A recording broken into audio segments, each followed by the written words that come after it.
Today I wanted to talk about RFRA, which is the Religious Freedom Restoration Act. And there is a national one, a federal one, and there are various state ones.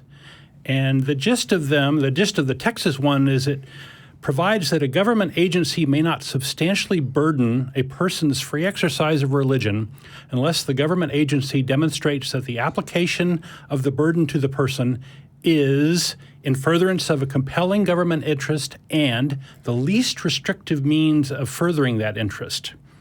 And so, boy, that's worded in such a way that there could be loads and loads of arguments about what that means. I think so. I personally think that these are terrible laws, really, really bad. And unfortunately, they were bipartisan. They were started out as being, hey, these guys want to smoke peyote for their Indian thing, and we shouldn't interfere with that. And so they made this very broad law to address this very narrow problem. And all the states jumped on board, and it seems to have a flavor of a creeping religious favoritism in my mind, and that's kind of what I want to address today. The Texas law supposedly has provisions to ensure that RFRA can't be misused to disregard civil rights protections against discrimination. Let's see. By the way, it might be the case that you're going to get to this. The RFRA laws get used for all kinds of things, and I agree with you that it's this creeping religious privilege that we're seeing a lot. Mm-hmm. Right up to people refusing to fill prescriptions and things like that on religious grounds. Yeah, that's very scary. But isn't this also perpetuating a cycle? The language that you just read about protected classes, because RFRA's law, now we have to go around and add more and more protected classes so that they are not getting trampled all over by RFRA. And then when we add more protected classes, that affects other things. So there's a cascade effect to these things. Yeah. Yes, that's exactly right. The folks suing, which is kind of the point I want to get to here in Austin, they are looking to have various other laws amended so that they get special privilege under this RFRA law. Yeah. It's kind of a creeping thing that just keeps going. And my problem with this is it tends to put religious belief over what the government would normally do. And we've had precedents like the Hobby Lobby decision where they have sort of said, well, it's not the government's place to decide what's a valid religious belief or whether it, whatever. And it doesn't have to be a core belief. It doesn't have to be written down. It can be pretty much any wackadoodle thing you want to believe. And now the government has to kowtow and work around that. There's an interesting point in there. I had an argument with a lawyer who was working for American Atheists at the time because I thought I found a way that we could tax the churches. Okay. Because if the statement that you just talked about the government shouldn't be in the position of defining what is a religion and what is not a religion, and yet that is absolutely what has to happen. If the government is going to determine that religions are tax exempt, the government then has to define what religions are for that purpose. Or at least make the decision on a one-by-one, case-by-case basis to give tax exemptions, right? But we need some sort of criteria. Right. And what that does is that means that now, if you have a thing that you think is a religion that you think should get a tax-exempt status, you now have to essentially petition the government and prove that you're a religion. When we wanted property tax exemptions for the ACA or something different, there were other religious organizations in Austin who had fought for that before. I remember the Buddhist temple had to basically prove that they should qualify as a religion. Right. And part of the problem with that is that there are a lot of Buddhists who say that it's not a religion, it's a philosophy. Well, a lot of atheists that are very uncomfortable with that idea too. Yeah. And so that means that the government has to be in this position of defining religion. And now there's an unavoidable entanglement between religion and government. Oh, yes. Oh, absolutely. And I think there's a more insidious part of it that really shows up here with the RFRA is that you have to be relatively well off to be able to hire lawyers and work the legal system in order to get this benefit. And that folks that are kind of a fledgling or new or have fringe beliefs, they don't have those resources. And so it tends to emphasize the folks that can, suck the money out of the pews and use it for whatever they want, and so that's another problem too. It's kind of subtle. Well, this last month there were two lawsuits. One from a group called Texas Values, and another group called the U.S. Pastors Council. Both of them are really Texas groups that are nonprofit evangelical groups, and they're suing under RFRA to actively discriminate against gays and transgender people, specifically saying the Civil Rights Act doesn't apply to people who have religious beliefs, and in particular, they're going after an Austin City Council ordinance that protects lesbian, gay, bi, trans, queer folks from employment discrimination.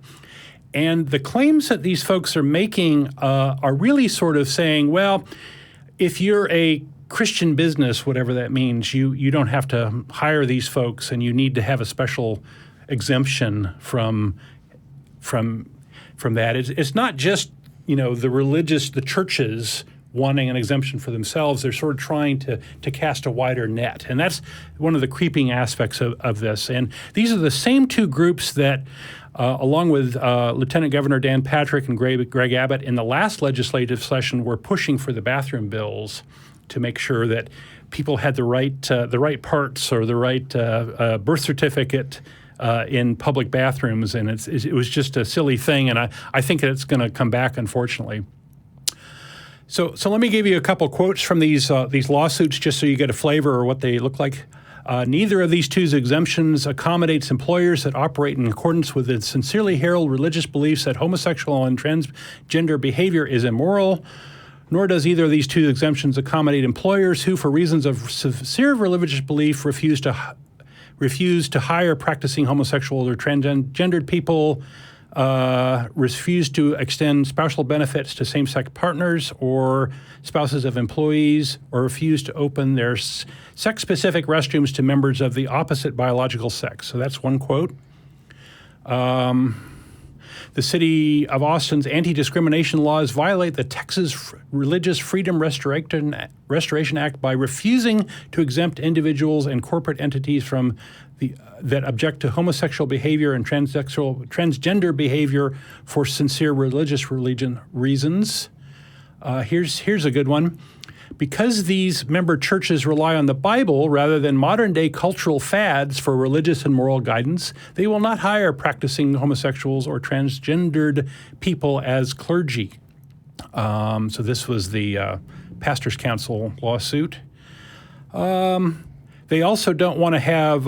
They also want to make sure that women don't have a role over any authority over a man in their organizations, and so on. It kind of creeps and creeps. So they want to substantially expand religious rights by having every new statute carve it out, having specific exemptions for their beliefs. And it seems that Christianity at its core is about power and grabbing more of it. And you'd have to look long and hard to find all basis for these bathroom things in the Bible. It's not like Jesus spent all of his time worrying about bathrooms and which ones they were using. And a lot of this really pisses me off in the sense that so much of this is giving deference to religion, and the religious belief is pretty much any wackadoodle thing that anybody ever thought of. So clearly atheists should get in the act. And I'm here today to assert that atheists have religious beliefs too. And yeah, they happen to be more sensible in many cases, not all cases, but in many cases than those of the theists. And I wanted to say what some of my religious beliefs are, and that I may be filing something under the RFRA just to Perfect. Poke an eye or two. Tell us. Okay.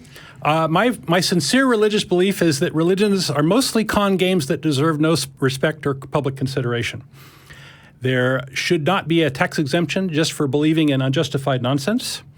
Worshipping an invisible mass murder is a proven pathway to evil. These are my beliefs. Churches that engage in harm to others should be financially penalized and not coddled. churches should be subject to all the same laws as any other organization. For example, if you are running a child molestation crime ring, you should be shut down under the RICO laws. Religious daycare organizations should be subject to the same laws that protect the children in secular daycare, so that those other children get the same protection. Amen. Preach. While nonprofit status may be appropriate for some churches who are doing good works, they should file 990 forms like all other nonprofits. Hallelujah. Okay. The word God should be removed from money, anthems, mottos, public monuments, and government in general. And this is, deference to religion. Finally, while I'm against slavery, I strongly believe that taking Christian demagogues as slaves is entirely appropriate. And here's why. Seems like the natural use of a demagogue. It serves as an object lesson for those that want to restore Iron Age beliefs and use them as weapons. So if you want to live by that Bible, that's fine. As a slave, their money can be turned into valid secular purposes. So I'm going to get their money too as my slaves. Their bodies can be parted out to save innocent lives. Later, they can have their sex changed so that they will forever be persecuted as they have done to others. And when they return back to their communities, if so, if sold to the next atheist, they can clean toilets or whatever good might come out of the rest of their existence. So I see no problems I see no civil rights issue here because they want to be judged by they want to have the Bible as their moral code, and slavery is certainly supported in the Bible, and it's supported by Texas. Did you know that? Because we have a monument sitting on the Capitol grounds. Yes. It supports manservants and maidservants. Anyway, so evangelical pastors, please bring it on. Us atheists, we're going to start asserting our rights and through these ill-thought-out laws, and we will scare the bejesus out of them. Maybe it's a late Halloween thing, I don't know. And I'm sure that Christians will be terrified of the religious beliefs of atheists.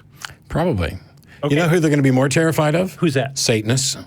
Satanists are your best friends, people. Yeah. Satanists working towards, because rather than, something Don comes up with or me inventing my own religion and having to go down that fight, Satanists are actually already out there and actively working to oppose RFRA stuff. And boy, I tell you what, it's amazing the results they give, because if a church wants to come in and hand out, Bible tracts at a school, and the Satanists show up to hand out their tracts, all of a sudden nobody's allowed to hand out tracts, Yeah. which is the way it should be. Yep. Hey, none of us get to go do that. They've done a lot of good through their, I'm wanting to promote their crazy shit. I'm not a Satanist, but I will promote them left and right.